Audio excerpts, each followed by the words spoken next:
Рита Борбукеева Алтын көлдөн эмнеге айдалган? Азыркы тапта экс-президент Алмазбек Атамбаевдин интернеттеги социалдык түйүндөрүндө жашырынып иштеген троллдордун арасында Рита Борбукеева аттуу айым бар. Ал айым өзүнүн атынан дагы, анан жашыруун фейктер аркылуу дагы элди бөлүп жарган, бийликти негизсиз сындаган постторду жазып келет.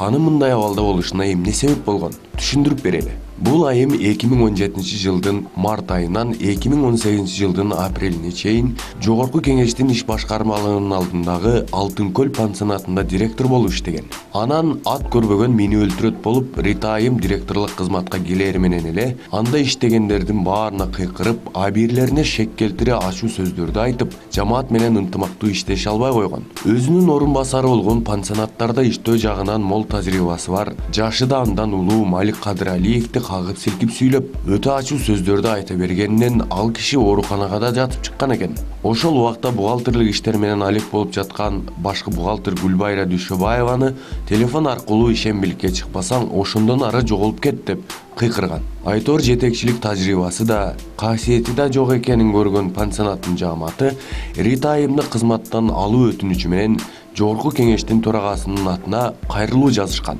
Биз мындай адамды көргөн эмеспиз. Бизге тажрыйбалуу, иштин көзүн билген башка жетекчи дайындап бериңиздер деп жазылган ал катта. Мындан тышкары Жогорку Кеңештин иш башкармалыгынын ички аудитору Сатыбалдиеванын текшерүүсүндө 2017 жылга карата Алтын көл пансионаты бекитилген планды аткара албай калышканы көрсөтүлгөн.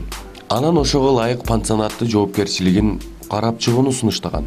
Натыйжада Рита Борбукеева кызматтан алынган. Кийин Рита айым мен ооруп больничныйда жүргөндө жумуштан алып коюшуптур деп соттошуп жүрдү.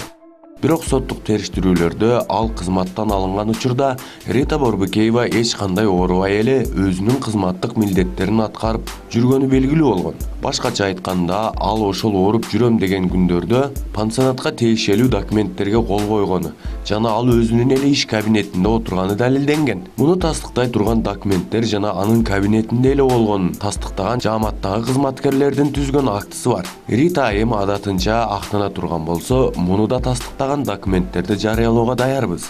Демек Рита айым жетекчилик кызматка такыр дайын эмес барганын ушундан түшүнсөк болот. Жетекчи болсо эле баарына кыйкырып өкүрө берем деген ойдон алыс болуш керек. Жетекчи биринчи кезекте жаамат менен тил табышканга жана коюлган планды так аткарганга аракет кылышы керек.